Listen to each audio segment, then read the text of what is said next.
جو لوگ اللہ پر ایمان لائیں، کہیں کہ ہمارا رب اللہ ہے، پھر اس پر جم جائیں، ان پر فرشتوں کا نزول ہوتا ہے۔ نہ کوئی غم کرو نہ خوف، خوشیاں مناؤ جنت کی جس کا تم سے وعدہ کیا گیا تھا۔ اللہ کی ربوبیت پر اطمینان جب انسان کو ہو جاتا، میرا رب اللہ ہے، ربی اللہ، انسان کے لیے نہ کوئی کھٹکا، نہ کوئی خطرہ، نہ کوئی خوف، نہ کوئی حزن۔ جو کچھ ہو رہا ہے کس کے اذن سے ہو رہا ہے؟ اللہ کے اذن سے۔ اللہ کے اذن کے بغیر پتہ تک نہیں ہلتا۔ یہ کوئی اندھا بہرا مادہ نہیں ہے جس سے مجھے کوئی خوف ہو۔ اندھا بھینسا چلا آ رہا ہو اس سے تو ڈرنے کا ہر انسان کو ڈرنا چاہیے، نہ معلوم کس کو ٹکر مار دے۔ لیکن نہیں، اس کائنات کو چلانے والا ایک سمیع و بصیر خدا ہے۔ وہ جو میرا دوست ہے، میرا ولی ہے۔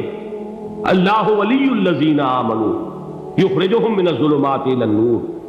اللہ اہل ایمان کا ولی ہے، ساتھی ہے، پشت پناہ ہے، مددگار ہے، حمایتی ہے۔ بتائیے جسے یقین ہو جائے کہ اللہ میرا مددگار، اللہ میرا محافظ، اللہ میرا پشت پناہ، اللہ میرا حمایتی، اس کے لیے کوئی خوف ہوگا؟ اس سے کوئی ڈر ہوگا؟ میں مثال دیا کرتا ہوں ایک بہت سادہ، پنجاب کے دیہات کی۔ تو بڑا چودھری ہے اور کوئی غریب کسان ہے۔ اس غریب کسان کے جانوروں کو ہر وقت اندیشہ ہوگا چوری کا، کوئی میری بھینس کھول کر نہ لے جائے، کوئی میرا بیل کھول کر نہ لے جائے۔ لیکن جس کے بارے میں یہ سب کو معلوم ہو کہ وہ جو بڑا چودھری ہے وہ اس کا دوست ہے، اس کی بچیا کو کوئی خوف ہوگا؟ اس کی بھینس پر کوئی ہاتھ ڈالے گا؟ اسے کوئی اندیشہ ہوگا؟ نہیں۔ کیوں؟ کہ وہ بڑا چودھری، بڑا اس کا یہاں کا سردار، جاگیردار، سب کو معلوم ہے وہ میرا دوست ہے، کوئی میرے خلاف اقدام نہیں کر سکتا۔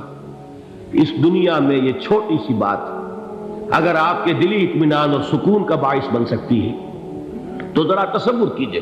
میں لفظ تصور استعمال کروں گا صرف اس لیے کہ اس کا ہم جس کو کہتے ہیں ادراک اور شعور کر نہیں سکتے، اگر کے ساتھ کر سکتے۔ اگر یقین ہو کہ اللہ میرا مددگار اور یقین ہو کہ اللہ ہر آن میرے ساتھ ہے، پھر کوئی خوف؟ کس کا خوف؟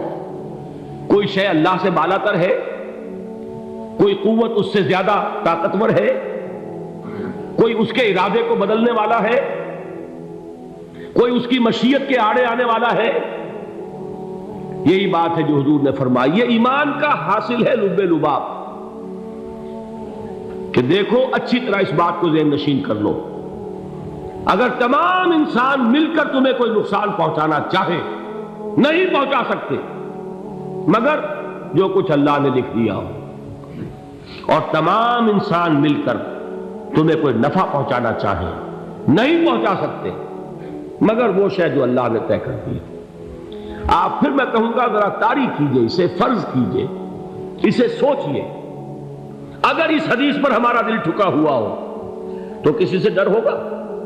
یہ مجھے نقصان نہ پہنچا دے، یہ میری رپورٹ خراب نہ کر دے، یہ میری انکریمنٹ نہ رکوا دے، یہ میرا یہ نہ بگاڑ دے، یہ میرے یہ نقصان نہ پہنچا دے۔ اس کا ڈر، اس کا ڈر، اس کا خوف، اس کی خوشامد، اس کے لیے جا کر طرح طرح سے اپنی عزت نفس کو ذلیل کروانا اس کے سامنے، یہ سب کچھ کیوں کرتا ہے انسان؟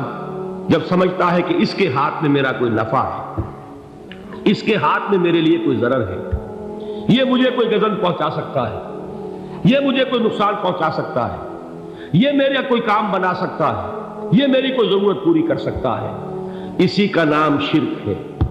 جہاں آپ نے یہ سمجھا کہ غیر اللہ کے اندر کوئی طاقت موجود ہے، وہی شرک ہے۔ بتوں سے تجھ کو امیدیں، خدا سے نو امیدی، مجھے بتا تو صحیح اور کافری کیا ہے؟ شرک تو یہ ہے۔ جس پر بھی تمہیں یہ خیال ہے، کلمہ ہے یہ کلمہ سوم، لا حول ولا قوت الا باللہ، ذرا اس پر دل کو کبھی اگر آپ تصور کریں، پھر فرض کریں، دل ٹھک جائے اس پر، کوئی طاقت نہیں۔ یہی بات تھی جو شیخ عبد القادر جیلانی رحمۃ اللہ علیہ نے اپنی وصیت میں اپنے بچے سے کہی. 11ویں دینے والے ہیں، لیکن حضرت شیخ عبد القادر جیلانی کی وصیت اور تعلیمات کو کتنے لوگ ہیں کہ جانتے ہو؟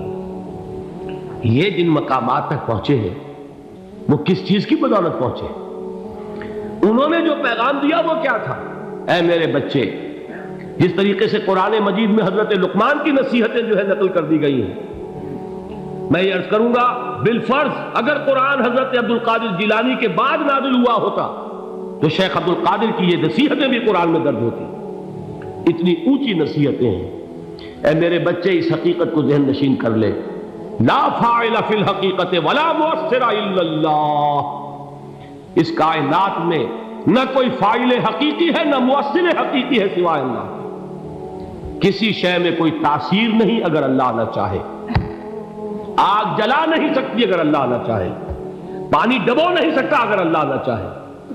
زہر ہلاک نہیں کر سکتا اگر اللہ نہ چاہے. کوئی چیز فائدہ نہیں پہنچا سکتی اگر اللہ نہ چاہے. تو در در پہ کیوں سر جھکاتے ہو؟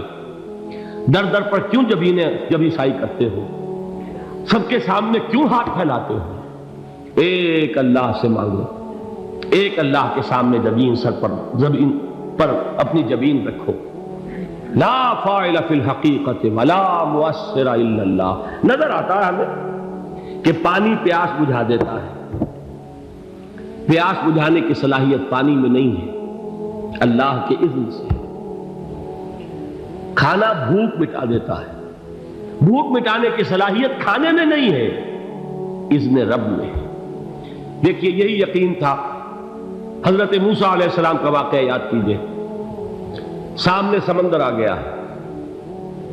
قوم دیکھتی ہے پیچھے کہ گرد و غبار کا طوفان. معلوم ہوا کہ فرعون اپنے لشکر سمیت آ گیا. لشکر جب چلتا تھا تیز رفتاری کے ساتھ تو گرد و غبار کا جو طوفان اٹھتا تھا اس کا تصور کیجیے. اور لمحہ بلمحہ وہ قریب آ رہا ہے. پوری قوم نے کیا کہا؟ اے موسیٰ انا لمدرکون. اے موسیٰ ہم کو پکڑے گئے. قرآن مجید نے تو یہاں وہ باتیں نہیں لکھی ہیں، لیکن تورات میں یہ درج ہے کہ بنی اسرائیل جھگڑنے لگے، دست و گریبان ہو گئے موسیٰ کے ساتھ. موسیٰ نے یہاں مروایا لا کر، اس سے تو ہم ہی بہتر تھے. وہاں کھانے کو ملتا تھا، زندگی تو تھی، بیگار ہم کر رہے تھے، موت تو نہیں تھی. اب جو کچھ ہوگا اس کا تصور کرو، جس طریقے سے ہمارے ٹکڑے اڑائے جائیں گے. تو لڑ رہے ہیں حضرت موسیٰ علیہ السلام سے. یہ تورات کی تفصیل ہے. قرآن میں صرف اتنا آیا ہے، پریشان ہو کر انہوں نے کہا انا لمدرکون. موسیٰ ہم کو پکڑے گئے. اس وقت موسیٰ کا جواب کیا ہے؟ کلا ان معی ربی سیہدین. نہیں، میرے ساتھ میرا رب ہے، وہ راستہ دے گا. بتائیے کہاں راستہ نظر آ رہا ہے؟ یہ ہے ایمان بالغیب. راستہ نظر نہ آئے تب اللہ پر یقین ایمان ہے. جیب میں پیسے ہوں اور تب دل کو اطمینان ہے تو ایمان کس پر ہوا؟ پیسے پر، اللہ پر نہیں. جب وسائل و ذرائع نہ ہو اور پھر یقین ہو کہ اللہ مسبب الاسباب ہے، وہ اسباب کا پابند نہیں ہے، وہ اسباب کا محتاج نہیں ہے، اسباب اس کے محتاج ہے. اگر یہ یقین ہے تو اللہ پر ایمان ہے. یہ نہیں ہے تو تمہارا ایمان اسباب پر ہے، وسائل پر ہے، ذرائع پر ہے، مادیات پر ہے، اللہ پر نہیں. اس وقت کہاں راستہ تھا؟ کوئی راستہ تھا؟ سمندر ہے اور ادھر سے لشکر آ گیا ہے. کلا ان معی ربی سیہدین. اب دیکھیے ایمان کہہ دینا آسان ہے، ہوا معکم اینما کنتم. جہاں کہیں بھی تم ہوتے ہو اللہ تمہارے ساتھ ہوتا ہے. لیکن اس کا یقین قائم ہو جائے تو زمین و آسمان کا فرق واقع ہو جائے. یہی بات ہوئی حضور کے ساتھ. غار ہے، چھپے ہوئے ہیں محمد رسول اللہ اور آپ کے وہ یار غار ابو بکر صدیق رضی اللہ تعالی عنہ. اقبال نے حضرت ابو بکر کی شان میں چند اشعار کہیں صرف، لیکن واقعہ یہ ہے کہ بھاری بھاری نظموں پر اور قصیدوں پر بھاری ہے.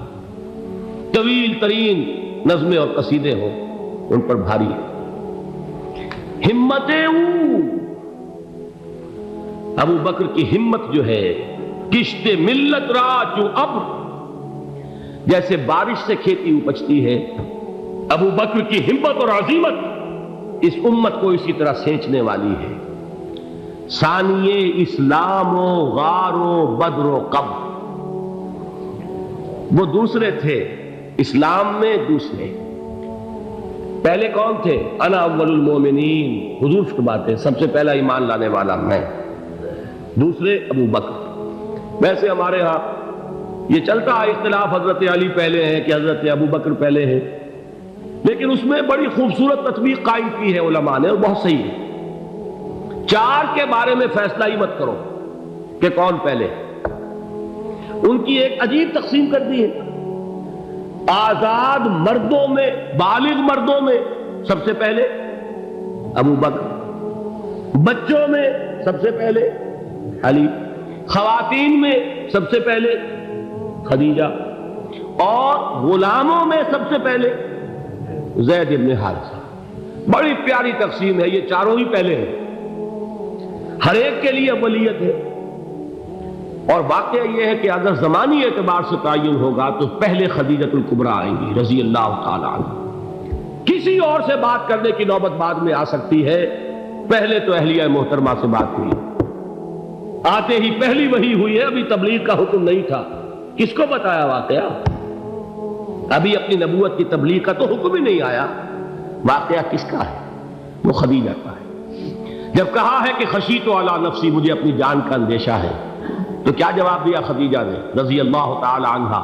وہ صدیقۃ الکبریٰ ہے، صدیقات جو ہے خواتین ان میں چوٹی پر خدیجۃ الکبریٰ ہے رضی اللہ تعالی عنہا، اور صدیق جو مرد ہیں ان میں صدیق اکبر ہے ابو بکر صدیق رضی اللہ تعالی عنہ، لیکن صدیقات میں چوٹی پر۔ جب حضور نے فرمایا خشیت علی نفسی، کیا فرمایا، کیا عرض کیا، کیسے تسلی دی؟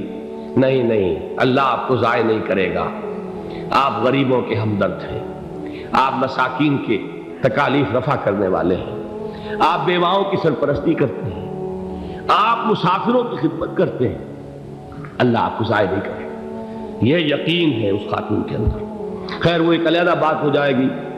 میرے دل پر حضرت خدیجہ رضی اللہ تعالیٰ عنہ کی شخصیت کا بڑا گہرا نقش ہے، جو وہ کوئی اور ہی وقت اور موقع ہوا تو بیان ہوگا۔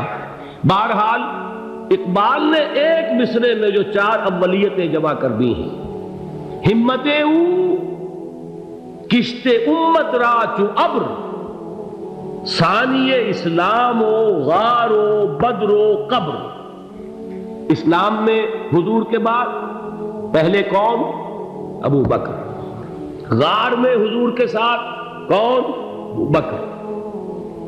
بدر کی رات اللہ کا رسول سر سجود، وہ جھاڑ، وہ گھاس پھوس کی جو جھوپڑی بنائی گئی تھی، اور وہاں تلوار ننگی لے کر پہرا دینے والا کون؟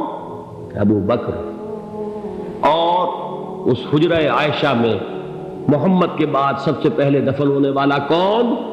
ابو بکر رضی اللہ تعالی عنہ صلی اللہ علیہ وسلم۔ وہ جو معاملہ میں سنا رہا تھا غار ثور کا، حضرت ابو بکر بھی حضور کے خیال سے لرز گئے ہیں۔